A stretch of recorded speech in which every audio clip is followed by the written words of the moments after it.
Oh dear. Oh no, oh no, now we're in trouble. Hello everybody. This Sorry. this is an interview between myself and Ash Banks. Um, Anybody who's been following NeuroPride for a while will know this is almost an annual occurrence, in time for the NeuroPride Festival. Um, you'll also know that both myself and Ash are pretty significant ADHDers. So just to prefix what we're saying, we will interrupt each other. We will bounce off each other. We may not stay on track. I say may not, probably won't stay We on will track. not. But in the true tradition of ADHDers, we will probably circle back to what we were talking about originally. So bear with us. Um, Ash is very kindly in touch with us from Italy, so that'll just explain if there's any kind of glitches with the sound or the picture quality or anything like that. As you can see, Ash is in a park, in Italy with their dogs. So we'll see how long the dogs have patience. So Ash is an author of many books on neurodivergence, including Facets of Neurodivergence, which is examining different parts of neurodivergence for people, and another book on ADHD and what to do. Going official is what the name of it is, getting a diagnosis of ADHD and what happens afterwards and stuff like that. It's a really, really good book actually. At the time Ash was in the UK, so it's kind of looking at the NHS system, but to be fair, the No, can be we had applied. It can be applied. contributors. Yeah, it can Yeah. be, No, yeah, we did have contributors from literally all over. yeah. But That's exactly it it. is now, it's a couple of years old, so hopefully things are better in some places at least, but maybe not. We can dream. We can dream. Hmm. But Ash also, just to be confusing, Ash also writes non-fiction books, sci-fi kind of non-fiction books under the name of Robin Banks, just because why would you have just one name for being an author? Um, which are great. They're really, really interesting books. They're really funny and smart, and yes, I have read them. So yeah, so Ash is coming to us today because they have an idea for a new book and they kind of want to talk through what It's that not idea an is. idea. I hope it's more than an idea because I'm like 110,000 words into it. So Okay, I if didn't I realize you were that far in. I thought you were still in the yeah, thinking it no. through. If I quit at this stage, I'm going to cry a lot. Oh no. But Okay, so you're properly invested. Okay. yes, Okay. yeah. So I suppose, would you like to tell us the premise and what the book will be So about? so so, what the book is going to be about, basically, the so at the moment, one of the problems is you go if you can get a diagnosis of neurodivergence, uh, you don't get an awful lot of information with it. Like you basically and the diagnosis itself tends to be, particularly for ADHD, very very narrow. So it tells you some things that you might struggle with, but it doesn't tell you like a lot of other things which are part of the neurotype Hmm. that you might struggle with. Like executive function isn't mentioned at all. And emotional things are not mentioned, and all the co-occurring conditions are never mentioned. So a lot of people only find out that like it's not just our brains, it's our bodies as well. I mean, the brain is part of the body, but you know what I mean? It's like a lot of Yeah, they people, don't. Yeah, they don't yeah, mention the impact on the yeah, rest. they don't Like your mention nervous it. system has an impact on the rest of your body, and they Yeah, don't mention and that. also like things that in theory are not, are not supposed to be related to neurodivergent. They're not attached to the brain, as it were. Like sleep disorders, connective tissue disorders. Like the Yeah. autistic community is very on the ball about all the co-occurring conditions. Oh, if I flap around, it's not because I've lost it. It's there are like super mosquito-ish where I am. So if I Mm. start like smacking myself, it's because of the mosquito. So yeah, so like you get a lot of information if you are deep in the autistic community about, you might have a connective tissue disorder, you might have hormonal imbalance, and you might have this, you might have that. But you don't hear that from your doctor. And whether you have a diagnosis of neurodivergence or not, it can be quite difficult to get the rest of the package deal sort of recognized by your Yeah. doctor. And I think that's a global kind of phenomenon. Like the fact Yes. that, like, for me, what I found was that all of this stuff that you're talking about, I found out through community. Yeah. I didn't Yeah. find it out from Yeah. anybody else. No. And I went No, to that's the quite a thing. neuroaffirming practice for my diagnosis, Yeah. my autistic I diagnosis, went and even I still. went to like I went to like the only place that would accept me without my mum present. They were like, "Can you bring your mother or a teacher?" And it's like, no. I'm like, at that point, I was like 40 something. It's like, no, I cannot dig out my teacher from elementary school in a different country and getting to the but anyway. So and yeah, Fire I over from Italy, basically yeah.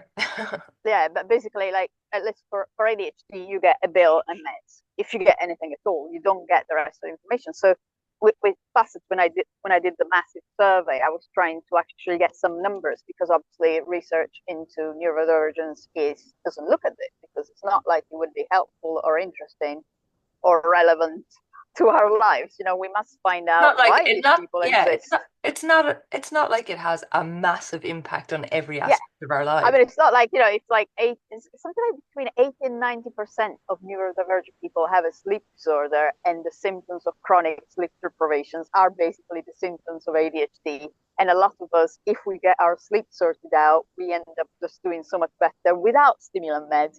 But, we don't need to talk about this. It's not relevant. Yeah, But anyway, why would you sort that out for people? so I did the survey, and it was really depressing and horrible and incredibly hard work, and I hated every aspect of it. So I decided to do it again. But just to quantify, it Yeah, was really important. The information in that Facets book is really, really important for anybody who is examining or exploring or even yeah. like Well, I thought long-term so. diagnosed. It genuinely is No, no, no. because, Well, as you I said, thought so, but then yeah, when I tried to do the new survey, one of the things I tried to do, which is on, by the way, you have to give people the link because I need bodies. yeah, And so when I did the new survey, what I did was included like basically every section you answer has like a summary of the condition in question. So you actually find out something about it, which I thought would be useful. So hmm it's like, okay, you're answering a questionnaire, but you're also finding all this information out. So I went to one of the larger UK-based autistic support type charities, thinking, they might help circulate this thing.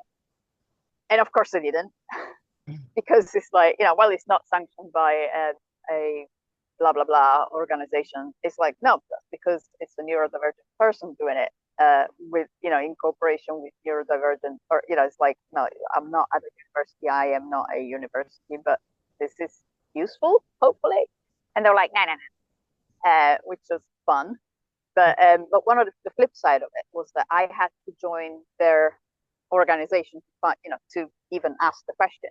So looking at their forums, and 98% of it seems to be not the neurodivergent people, but like the parents and partners of neurodivergent people asking questions about how to do it. And a lot of it is very repetitive because it's people, different people having the same problem. And I was aware from, doing the first book that, like, if you look at a parenting forum and you ask, you say, for instance, I have a teenage child. They don't want to go to school. They don't want to leave their room. They stop washing. They're not eating properly. What do I do? You get one type of question, and people might suggest, this person might be depressed. Maybe they're bullied. Maybe they have some kind of issue. Get it. Yeah. If you ask exactly the same question, but you put ADHD in it, so if you say, I have a teenager with ADHD, and they're not leaving the room, they're not washing, they're not eating, what do I do? The answers you get are completely different, and they all center on the ADHD. So we're erasing the person, we're just looking at the diagnosis. Because obviously, if you have ADHD, you can't possibly be getting bullied at school or be depressed or have anything else affecting your life. It must be about the ADHD. And I thought, well, that's not great. But I don't condone it, but I almost understand. Like, if you are neurotypical, I can't relate to the poor things. Like, their brains are just different and weird. And like, I genuinely can't relate. So they probably can't relate to us either. And particularly if they've had it drilled into them that neurodivergencies are like a terrible disorder that has taken your rightful child away from you, and you now have this horrible situation to navigate. Like, they don't know any better. Okay, I get it. I get it. I don't approve of it. I think it's messed up. I think they need different kind of help, and they need to reframe a lot of stuff. But I understand where they're coming from, more or less. Yeah. But when it's somebody who married a neurodivergent person, so presumably they knew this person before marrying them. Yeah. One would think. Yeah. It's like, you knew, like, you might not have known that this person is autistic or ADHD or whatever, but you knew what they were like. So for them to ask, there was several actually. There was like a whole load of questions that went along the line of, my husband is autistic and absolutely hates everything I cook. How do I get him to eat my cooking? Mm. And I'm thinking, like, if somebody said, and the answers were along the, the line of, can you introduce them to the food step by step? Can you do this? Can you do? And it's like, if on a neurotypical forum somebody went and said, my husband eats my cooking, I continue to cook the things that he told me he hates. Mm. How do I fix this? People will be like, love you. I don't need to, cook something else. Cook, if he wants to eat something else, give him something else to eat. You can't force an adult to eat food they absolutely hate. Maybe you suck as a cook. Maybe your cooking just blows. Or let him cook his own food. Let him That's cook all his I own know. You can have a subject like, but it's a lot of like, how do I get this This capable adult. adult, Yeah, I hear what you're saying. It's like, individual? how do I get this adult to do something? But you introduce the word autistic, and then all of a sudden Yeah, people are like, oh, do this and do that, rather than just be yeah, like, and it's like, no, you don't how? change it. Yeah. No, Like, it's very much. It's not how do I accommodate. It's not like I'm concerned. And again, you have a 7-year-old child and all the chicken nuggets. Like, there is a genuine concern about nutritional. This yeah, person is going to end up malnourished. So you need to do something about it. And maybe there is some kind of, if can you try and introduce foods they might find foods they like. I mean, I'm not terribly on board with it, but giving options for foods to try mm, for a child, particularly a child whose diet is incredibly narrow, yeah, dangerously narrow, I sort of get it as options. How do I introduce new tastes and flavors and yeah. textures? That's one thing. But how do I make this adult person who told me quite clearly that they absolutely hate the stuff I cook eat the stuff they hate? It's like, You see where that? would you I get think, but I think that comes down to a lack of understanding as well. Like, I remember reading a blog by a person who is Afro as an adult, and I would have particular. I do eat quite a broad range of stuff, but I'm very particular about what I eat Hmm. from sensory reasons and texture Yeah, reasons and all sorts. And that person was describing what it was like, and it was the one I you can, related to the most. Yeah, I was like, yeah, you this can feel this it. makes You it can make feel it. sense. Yeah, this makes it make sense. So this Yeah, person was talking about how would you feel if somebody put a raw chicken breast down in front of you yeah, and just yeah. said to I you, mean, eat that. I mean, And you'd be rightfully, I can't, it's disgusting. I can't put it in my mouth. yeah, And I don't think people understand that. It's not yeah. that I mean, you're being rude I, about somebody's cooking or anything yeah, like that. It's I literally cannot, my gag reflex, cannot. Yeah, I I cannot mean, eat this. Yeah. I once had someone, we're doing steaks, and I have postprandial hypotension as well. It's not good. So my blood and hyperglycemia. So like my blood sugar levels go absolutely to hell if I don't eat so often. So we're already late. So I'm not feeling very well. And then it's doing steak. So the smell of the steak, well, I'm literally, my blood sugar levels are in the toilet. And then he gives me the steak, and the whole steak, it's spread mustard on the whole steak. Not put it on the side, not put it on a corner. Literally, the whole thing was just covered in a layer of mustard, and he knew full well I can't eat any condiments. I mean, Mm. some of them I'm genuinely allergic to, and it's like, and all I could think of saying, like, why won't you even try? It's like, if somebody had smeared the steak in dog food, Yeah. would you just give it a taste? Yeah. Probably not. What I mean? But it's also like, but it's not even like like I don't need like different tastes. Different people like different things, and that's all there is to it. Do you know what? Also, that's valid. I don't Yeah, understand why people get so upset. Like, yeah, why does I, the lack of understanding? It's a bit like when people talk about people being sensory. Firstly, that's ridiculous. Everything is sensory. We are yeah. sensory beings as humans. Well, I haven't heard that. Where do people do, oh my god, I don't have internet at home. That's why I'm in a Yeah, park, and so it, I'm not it's sorry. it's the way Sorry, people. is it a new thing?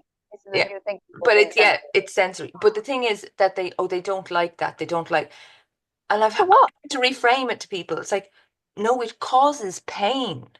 But I regardless, don't like sudden. regardless, Yeah, I have. it's just like, no, you have to understand. It's not just that we're being a bit fussy or Yeah, a bit. It's no, these things cause discomfort. They yeah. cause pain. I, Why would I, you I, want to cause your loved one pain or discomfort? I Why? had a very unpleasant interaction. Well, no, it wasn't. Well, it was a very helpful, I guess, interaction with somebody. Somebody like the head of a university department that teaches people how to deal with us, because that's the thing that you can't ask us about, obviously. Be taught by other people who don't relate, and anyway. So they wanted to use survey to teach their students, because a lot of this they're like, oh, we haven't heard about things like that. Great, considering you're teaching other people. So anyway, and I said, oh, we're going to run like sensory experience day, so our students can uh, um, relate, empathize more with their potential clients. So we're gonna have like things like multiple radio talking while you're trying to listen to a conversation and that kind of thing. And I'm like, you can't replicate our experience because you can't do it ethically. Like ethically, you are not allowed. Like you No. can't spray mustard gas on someone's face, replicate how I feel when somebody's wearing perfume. You can't Yeah, do it ethically. It's not just I don't like it. It's not just it's a bit difficult. It's like this is you know yeah, and like same with the sensory thing and the taste thing. Like again, you can't try and make somebody eat raw chicken breast covering cat shit. You can't do it. So it's like you can't replicate the experience. You're completely misunderstanding what we're talking about here. yeah. You But could I just actually thought, just believe us. You could actually yeah. just believe us. Yeah, But regardless, but it's not even that. It's like I don't need to empathize. Like somebody tells me they don't like cherries, I'm like, I don't get that. They're the best food in the absolute world. no, I'm gonna have to disagree with you there. I'm gonna have to disagree with you. But my first reaction is okay, this person is wrong. My immediate second reaction is woohoo, or for me. It's Yeah, like it would never occur to me to have like I don't have the need to prove to you that this thing you don't like is worth eating. Also, the fact that you don't like it doesn't detract from my enjoyment because, like, I enjoy things going into my mouth. I don't yeah, enjoy things going into someone else's mouth. And it would never occur to like you just think, where do you get off? yeah, Like, this person who lives in your house, who you allegedly like love, who you marry, you chose this person, marry them, want to live with them, and you're trying to force them to eat something they can't stand, and they told you. It's like, yeah. So the thing is that what you're talking about is the fact that the minute you mention a yeah, form of neurodivergence, so it's not about this person yeah, that no, they're no, no, no. person relationship. What we're talking about is that It the changes the advice, dynamic. yeah, the advice, the sympathy, the empathy, whatever, the minute you mention that somebody Yeah, has a form of neurodivergence, whatever that form of neurodivergence might be, it fundamentally changes how yes, other people view the interaction, view the relationship, yeah, and it goes back to that thing of the neurodivergent person is mm, assumed by default, and we know this from the double empathy problem, we know this from different yeah, things, that we are assumed to be the ones at fault yeah, yeah, immediately without any further context being added. It's like, oh, yeah, how rude he is to not eat mm, the food. How yeah, entitled, how privileged he is not to eat the food and blah blah blah. But if you were living in a house with somebody who constantly and consistently made you food that you could not eat, not would not was being fussy, could not eat, how would that Do you know, how would that, and you didn't mention neurodivergence. People are like, but why do you keep on making him food that he doesn't eat? It's that kind of thing. It's every single time there's any interpersonal difference or And something like that, it, the neurodivergent person is assumed to be the one at fault. And that's what we're talking about, really. Um, and where do we go from with that? Like, how do I we, have somebody calling me, and they call. Give me 3 seconds. no Sorry, problem. give me three No. seconds. Somebody rang 4 times. Dynamic. So the point is really is that, yes, we're not saying that the neurodivergent person is always right or always correct or isn't the most tactful about telling you these things.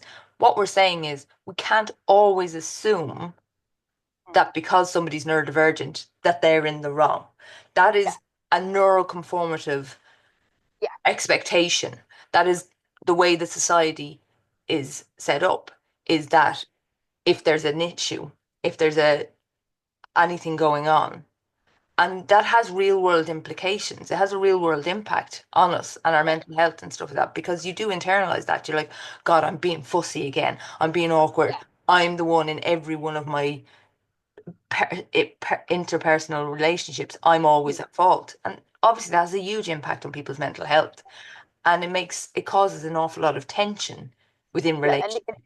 And the other thing I found within the healthcare system, what I found is Mm, that it again, I mean, I am not very fond of authorities because like you know more than me about medicine. It doesn't make you inherently sort of superior as a person. So, but that's my, that's how I look at the world, and mm, it doesn't always go well with some doctors, basically, because they thrive, they like being the person in charge.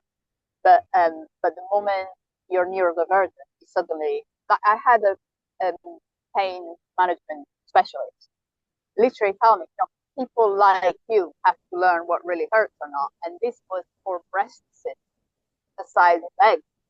mm. And it's like, no. So like those how you do like a sensory thing where you touch the area with different textures. So I'm like, no, I just like cysts the size of eggs Yeah. that it and they really hurt. Oh no, people like you have to learn what really hurts and what doesn't. It's like, what do you mean people like me? So basically, People like people with you. ADHD, I've heard that they don't feel pain the same way as other people, so therefore Oh you're God, not feeling pain you properly. oh, you have you looked at when you start looking at there's some really repugnant and repressing stuff about white doctors and black people in the state. Oh God, yeah. Uh, Because they have a higher uh, pain threshold. Yeah, yeah, yeah. no, they just don't feel pain like we do, Yeah, and yeah. you're just That like, that what trope the actual fuck? that Excuse trope me. has been going along a very unfortunately a very, very long time. And it does come from Yeah, eugenics and it does come from white supremacy.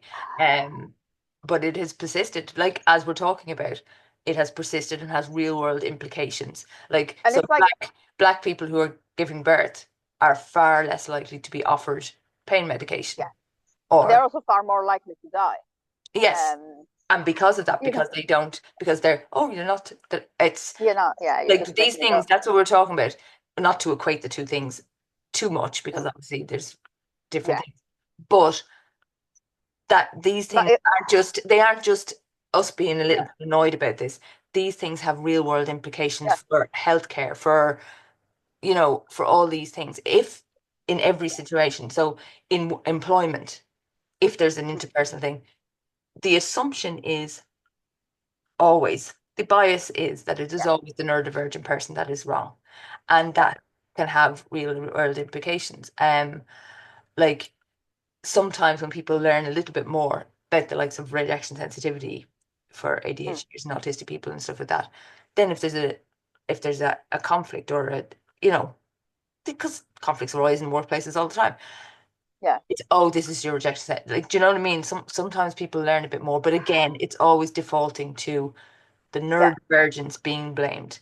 And then yeah, you get into any kind of the less accepted or understood neurodivergences, any of the yeah, cluster B or cluster C diagnoses. Then again, you like the stigma and yeah, it's just unbelievable that people don't see past. And that's what we're talking about. Yeah.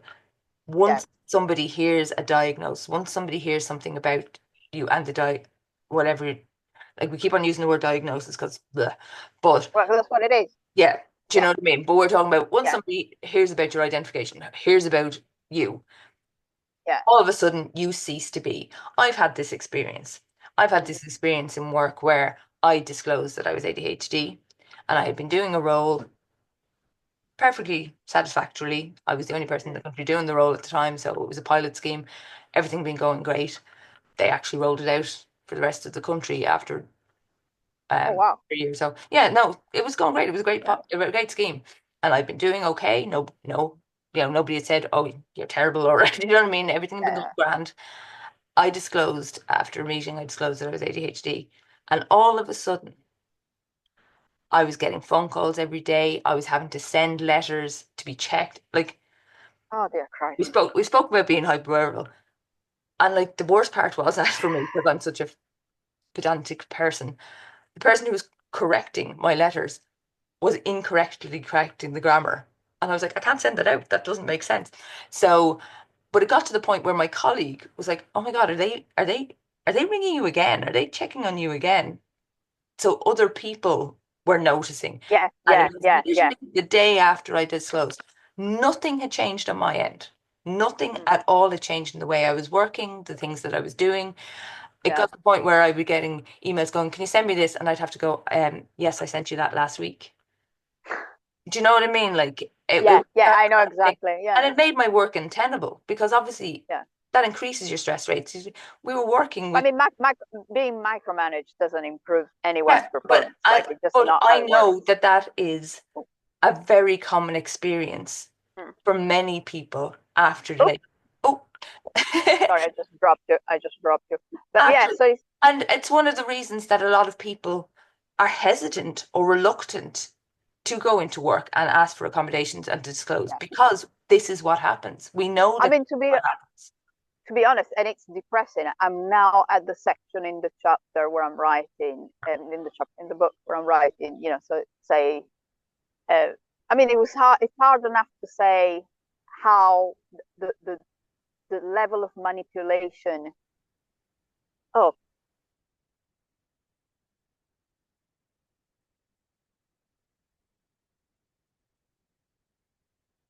Go. so like I wrote a book about literally about how to get diagnosed, Mhm. and I had to write this a section for this book on how to not basically how not to let your diagnosis hold you back from getting access to things that it should grant you. Like it's how it's the opposite or helpful basically. So you're less likely to get certain diagnosis if you are neurodivergent Yeah. rather than more.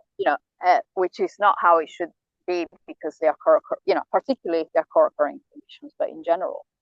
And like so I'm basically the book I'm writing now. I'm basically saying it maybe don't get diagnosed.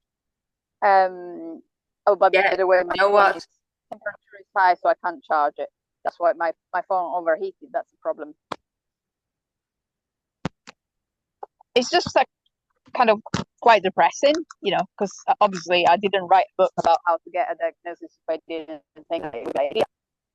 Yeah. Uh, And that might sound but weird in the to people. Yeah, it might sound weird to people, but we actually know that it can be a barrier. Like, so for yeah, example, in the UK and in Ireland, I can't speak about other jurisdictions or anything, but I do know that we have a very serious situation now where autistic children and young people may be feeling anxious for the reasons you said, like they might be struggling with school, they might be getting bullied, they might be blah blah blah, and they are referred to CAMS, which is child and adolescent mental health services. It's called the same in both yeah. countries, in both jurisdictions, um, and they're getting refused in their thousands. They are getting refused from mental health Right. I support didn't know that. because that's just the autism, and And the other that's the side of it official is that stance. That's the official stance that your yeah, child cannot get and support for quite significant yeah, anxiety because that's just autism. yeah.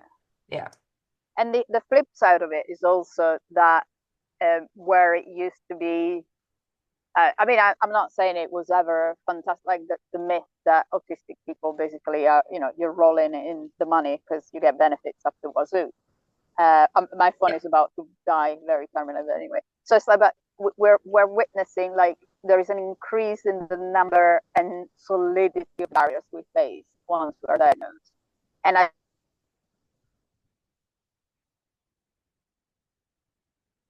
Sorry, Ashley's just paused there for a second. Now, unfortunately, Ash's connection has broken down from Italy. So just to sum up, Ash is working on a new book looking at when neurodivergence can be detrimental, when people weaponize people's neurodivergence against them, and what it can mean, and when sometimes getting a confirmation of your identity can actually impact on other areas of your life, and whether it can always be a benefit to receive a formal identification or formal diagnosis, and what that means for people in their real lives. I would encourage people to look at Ash's other books. As I mentioned going official, getting a diagnosis of ADHD. The book Facets of Neurodivergence, which is looking at our brain, our health, and our lives. So that was based on a survey that was done, and just looks at the different, literally the different facets of neurodivergence and what actually our lived experience is like. As Ash mentioned, it's not always put to the fore. There's a lot of stuff written by people about us from an outsider's perspective. And another book that I would encourage, that I didn't mention, but I would encourage people to look at, is When the World Hurts Too Much. So it's identifying and managing neurodivergent stress, anxiety, and trauma. Because unfortunately, these are arising from facets. These are common neurodivergent experiences, and looking at what we can do to help, and what supports can help, what things can help from a lived experience point of view, rather than an outsider's view of what we should be doing. So yeah, the two books are kind of, you read one and go, God, what are we going to do about this? And then the next book kind of is examining, well, what can we do about this? Yeah, just want to say thank you again to Ash for coming on and talking to us. And they're working on that new book, and we will share a link to their survey for anybody who might like to get involved and give their opinions. And once the book is released, we will share the information about that on our NeuroPride socials. So yeah, thank you once again to Ash, and we will talk to you soon.